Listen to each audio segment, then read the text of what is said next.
From Quito, Ecuador, my name is Carla Gonzalez, and this is From the South, the evening news brief on Telesur English. We begin this new edition right now.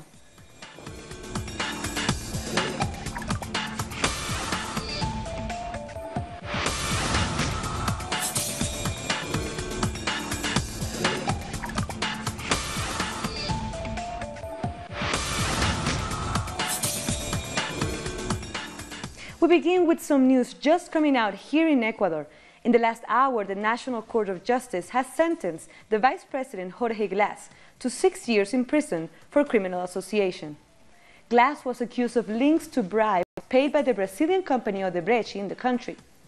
Glas had denounced the accusation as political persecution and said the prosecutors had not presented any evidence against him. The Vice President's lawyers are expected to appeal this verdict. We'll bring you more on these future bulletins. To Turkey now, where the Organization of Islamic Cooperation has declared East Jerusalem as the capital of Palestine, rejecting the U.S. stance as dangerous.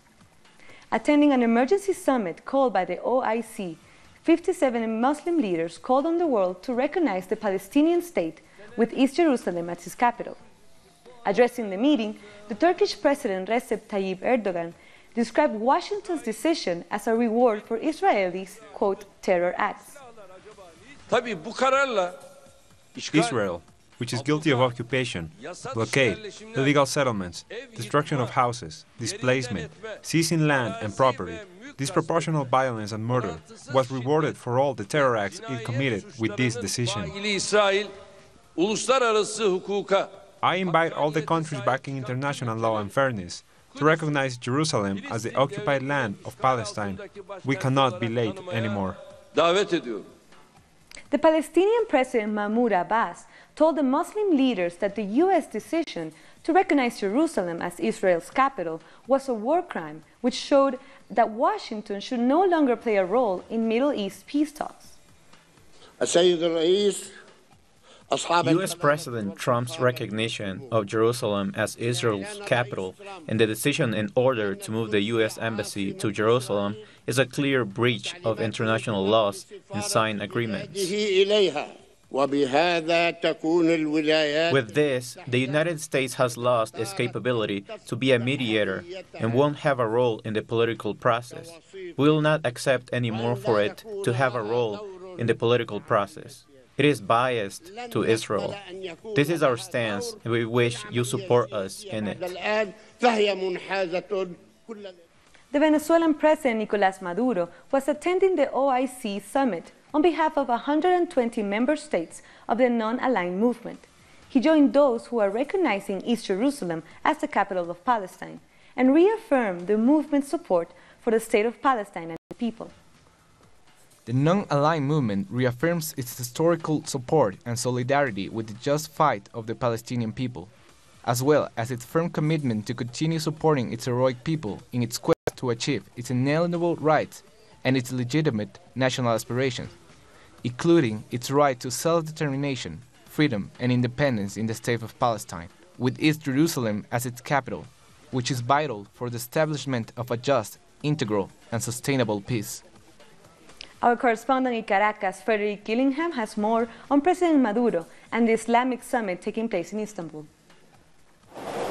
So the main news regarding Venezuela today is that its leadership was thrusted onto the world stage in Istanbul. President Nicolas Maduro was personally invited by President Erdogan to be a special attendee at a summit with the Organization of Islamic Cooperation, where leaders declared that Jerusalem will be Palestine's capital. This, of course, comes after Donald Trump's declaration on December 6th. In light of this new declaration, President Maduro urged OIC leaders that they need to find an immediate and sustainable solution to recognizing Jerusalem as the Palestinian capital. The fact that Venezuela was in attendance recognizes its power on the world stage as an anti-imperialist fighting force. On the topic of Palestine, we are set to go to a protest on Friday, a solidarity protest outside the US Embassy regarding Trump's very damaging declaration. That was Frederick Gillingham from Caracas. The French President Emmanuel Macron, speaking at the One Planet Summit held outside Paris, has issued a stark warning to the world leaders against global warming. We are losing the battle. Make no mistake about it. We are having a very good time. Everything is great because we're together. A lot of people like each other or are learning about one another, and it can seem like a really good time. But we are losing the battle. Those who came before us had an advantage. They could say, we didn't know, and it was true. But for the last 20 years or so, we've known, and we're finding out a little more every time. Leading the One Planet Summit, Macron urged the world leaders and entrepreneurs to focus on practical ways to continue meeting climate goals and to encourage private investors to fund the requirements of the COP21 agreement. Toward the end, the summit did secure some commitments from private companies who pledged to fund climate-related projects for the coming years, like the Bill Gates Foundation, AXA, and the Hewlett Foundation, among others. And what the president has really done is he's galvanized.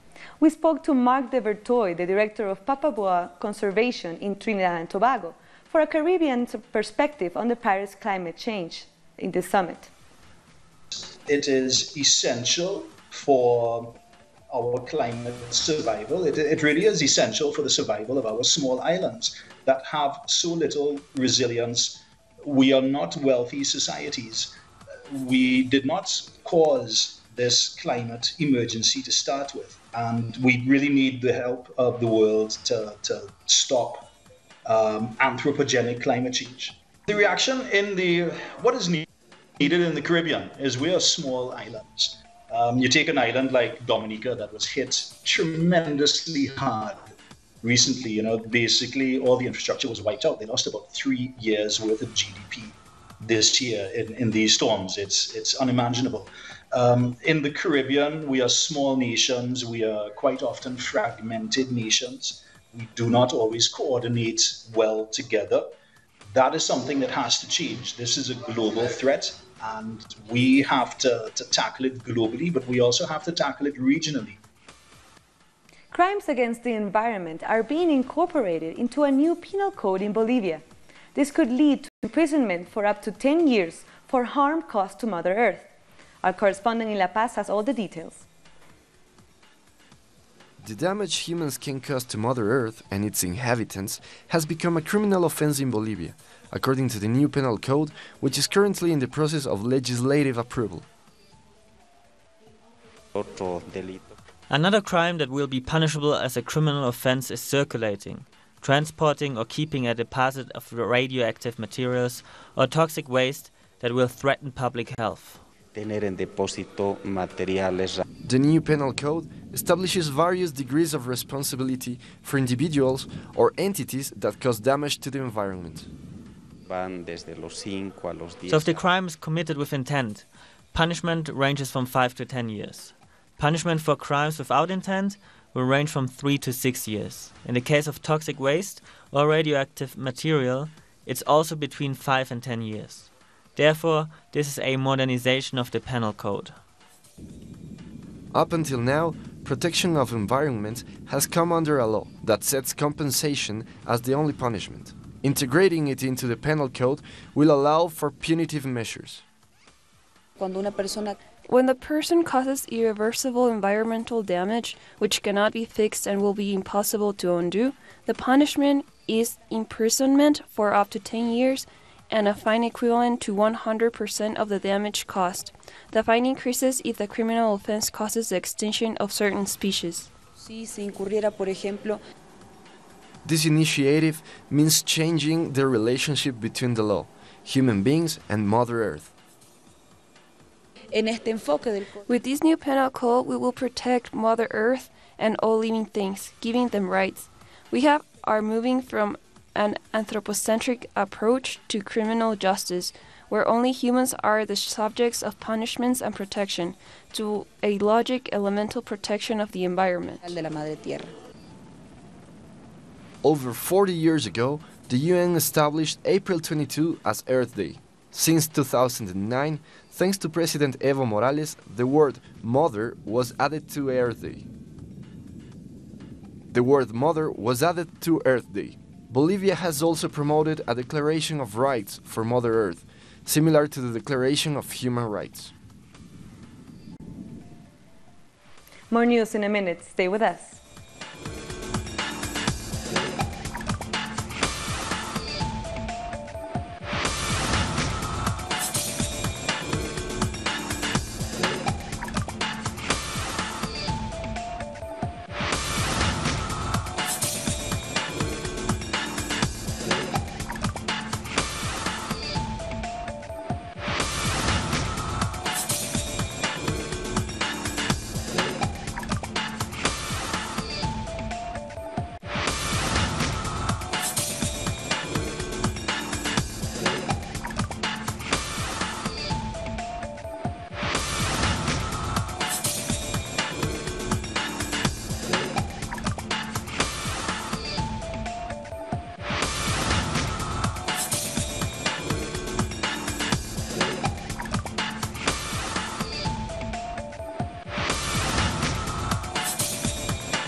Millions of Chilean voters will go to the polls on December 17th to choose between the right-wing former President Sebastián Piñera and center-left Alejandro Guillier for the second round of the presidential elections. Former President Piñera came out on top in the first round with 37% of the votes. However, according to new polls, left-wing voters supporting Alejandro Guillier on the second round will turn this election into a close competition. Former presidential candidate Beatriz Sanchez has talked exclusively with Telesur and said that Sebastián Piñera represents a setback for Chile. We believe that Sebastián Piñera is a setback for the country because he represents the Chilean right-wing conglomerate. He represents large economic groups. We came out of a government that was looking to make structural reforms and try to close a huge inequality gap that Chile has.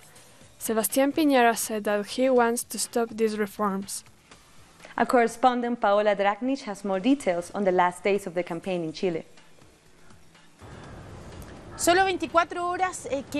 Both the presidential candidates have reached their last day of campaign. Sebastián Piñera and Alejandro Guillier prepared their closing rallies to be held on Thursday.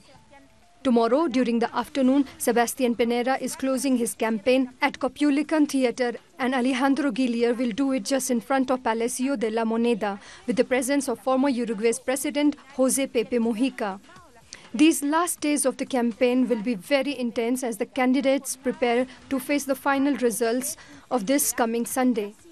Friday and Saturday, Piñera and Guillier are not allowed to campaign or deliver any political propaganda. On Sunday, the voting centers will be open from 8 in the morning and are expected to receive almost 14 million voters that will choose the next president of the country. Paola Dragnich from Chile. Now, in Colombia, the registration of candidates for the 2018 parliamentary and presidential elections is in its final stage. Milton Enaus tells us more from Bogotá. The candidate registration process is ending for both parliament and presidential elections, which will take place next year in March and May. The first list is of candidates for the National Senate and the House of Representatives. There have already been critics of parties like Centro Democrático, Cambio Radical, the Conservative Party and the Liberal Party, amongst others which were part of the supportive groups of Juan Manuel Santos' government. The only ones who haven't received negative comments are the members of the progressive groups, such as Dr. Clara Lopez, the Patriotic Union, the Alternative Democratic Group, and some members of the Green Party. These ones haven't presented very controversial candidates, unlike many of the other ones who are related to paramilitary groups, Let's remember that they had a place in the country's political scenario thanks to certain politicians, who were punished by law and who are now trying to introduce people on the lists. Many of these candidates are related to drug trafficking, paramilitary groups, and with some of the so-called white-collar criminals, who have misused national assets and public funds. Another still unsettled issue is the situation of peace agreements, which remains at legal limbo. In relation to the presidential candidates, Piedad Córdoba was enrolled representing the Poder Ciudadano party. Gustavo Petro, former mayor of Bogota, did the same, as well as the right-wing's representative Germán Vargas and many others awaiting for the 2018 elections. They have chosen a signature system, which has been used before when there is an inner crisis in the parties or when their public credibility is weak.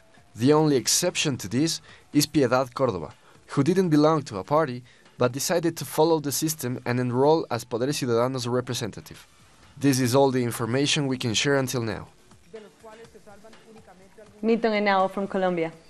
Now in Mexico, over 7 million pilgrims are attending the ceremonies at the Basilica of the Virgin of Guadalupe. A band of migrant mothers are praying for a miracle to find their lost children. Our correspondent Pablo Perez takes us to the caravan to find out more.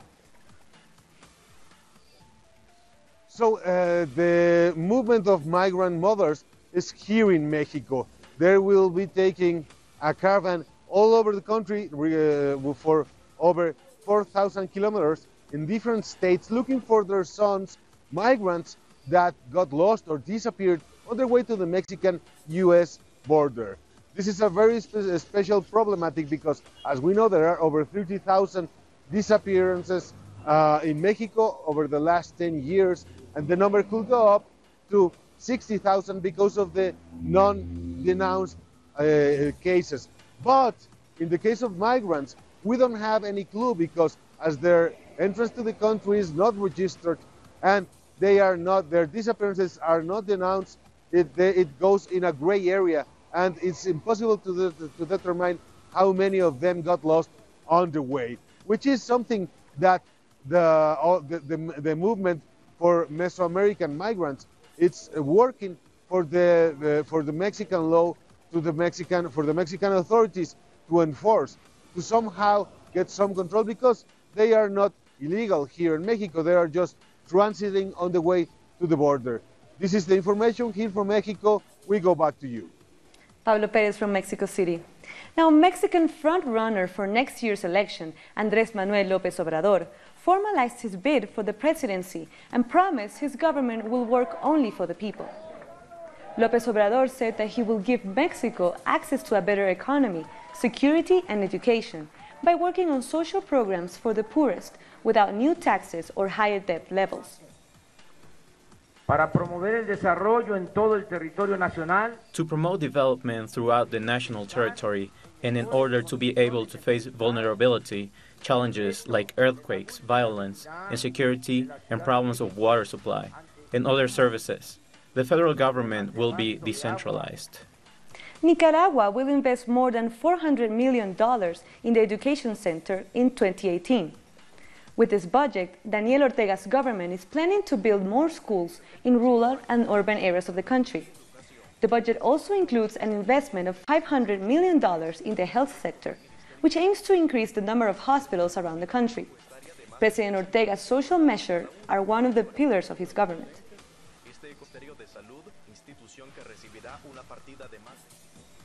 The Brazilian President Michel Temer has met with 150 businessmen to discuss and promote the passing of his pension reform law, which has sparked multiple protests across the country. At the same time, trade union and campesino movement representatives marched outside the lower house to reject the reform. They threatened to paralyze the country if the government pushes ahead with the law.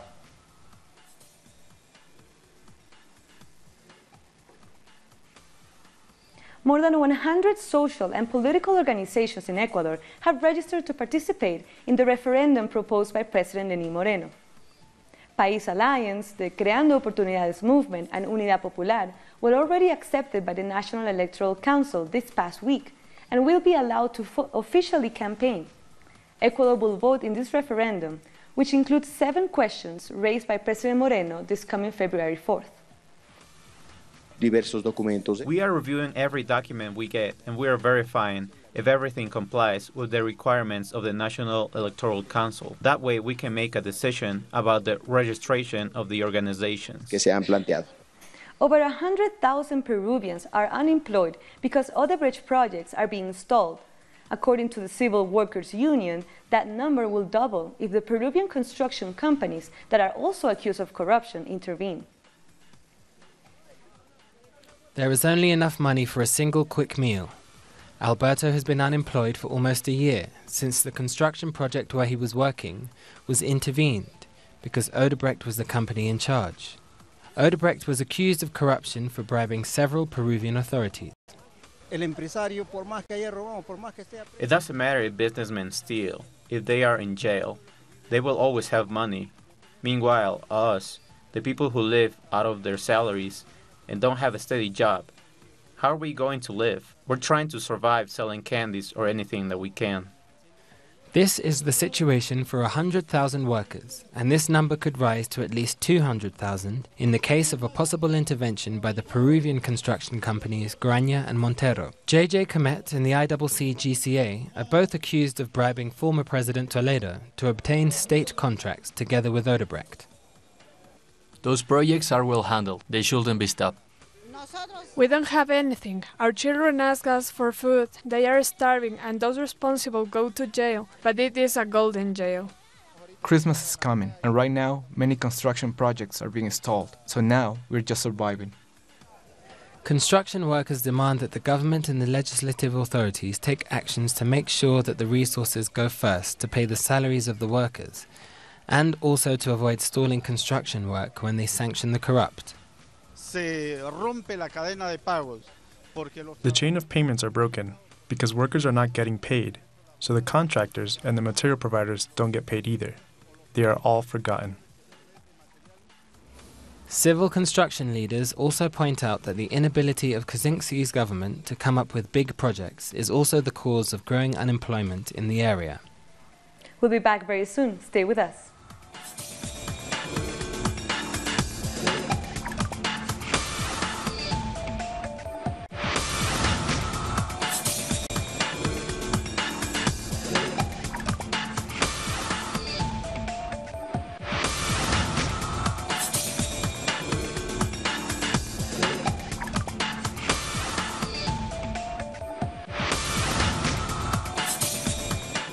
The British Prime Minister Theresa May has lost a key Brexit vote in Parliament after a group of her own Conservative MPs rebelled. The vote was in favour of an amendment to demand Parliament pass a separate bill to approve any final agreement signed with the EU. The UK is scheduled to leave the EU on March 29, 2019. May lost by a narrow margin of 309 to 305 votes.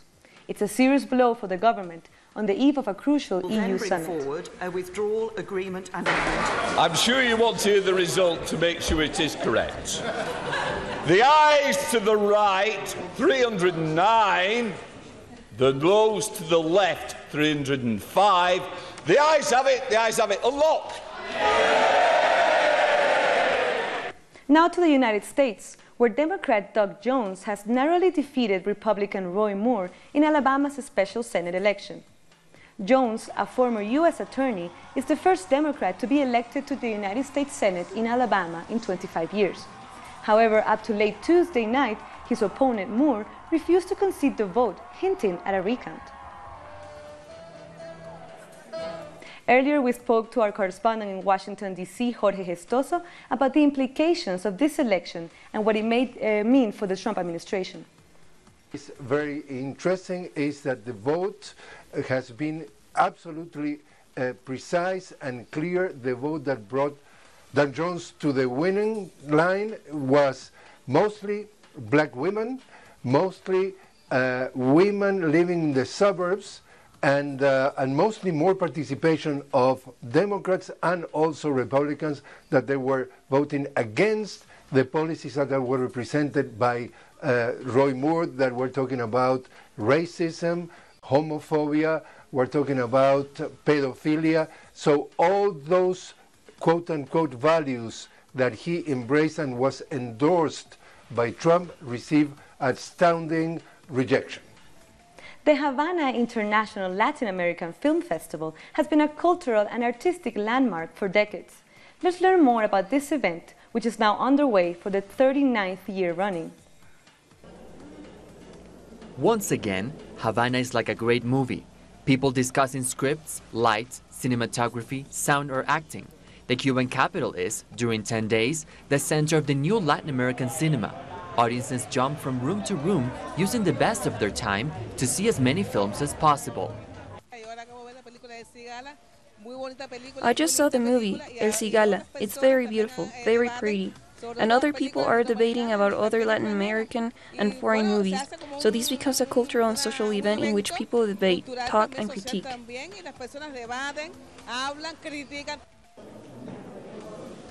The presence of Diego El Cigala in Havana has been one of the highlights of the festival. The Spanish flamenco singer presented here the documentary called Indestructible, The Soul of Salsa.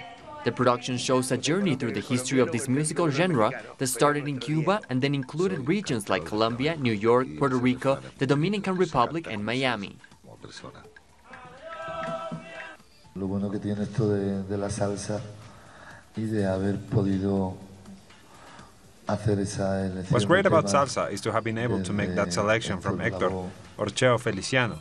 It has been like bringing the greatest back without leaving flamenco, because otherwise these geniuses would have been there anyways.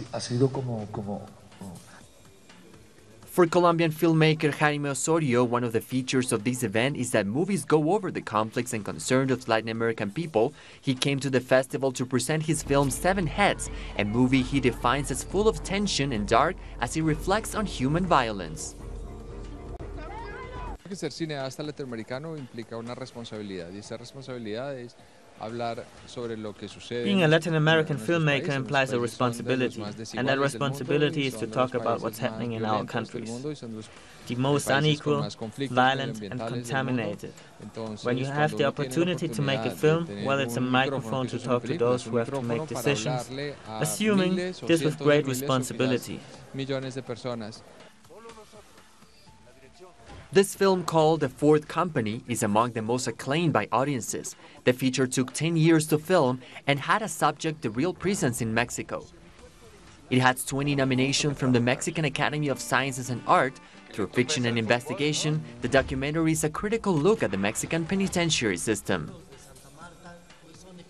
El 70% de las cárceles ahora en México tienen lo que le llamamos el autogobierno. 70% of prisons in Mexico have what they call a self-government, which means that jails are co-administered with the penitentiary authority, and that brings a lot of issues within the penitentiary system. Then our movie is a portrait of an old story from the 70s, but that still has that relevance. That's why our film is a catalyst for a public conversation about this.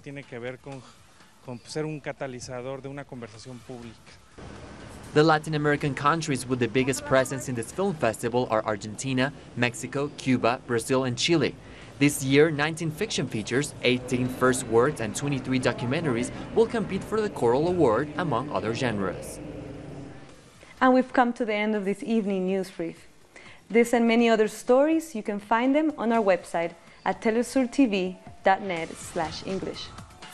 And you can also join us on social media, Facebook, Twitter and Instagram. For Telesur English, I'm Carla Gonzalez. Thank you for watching.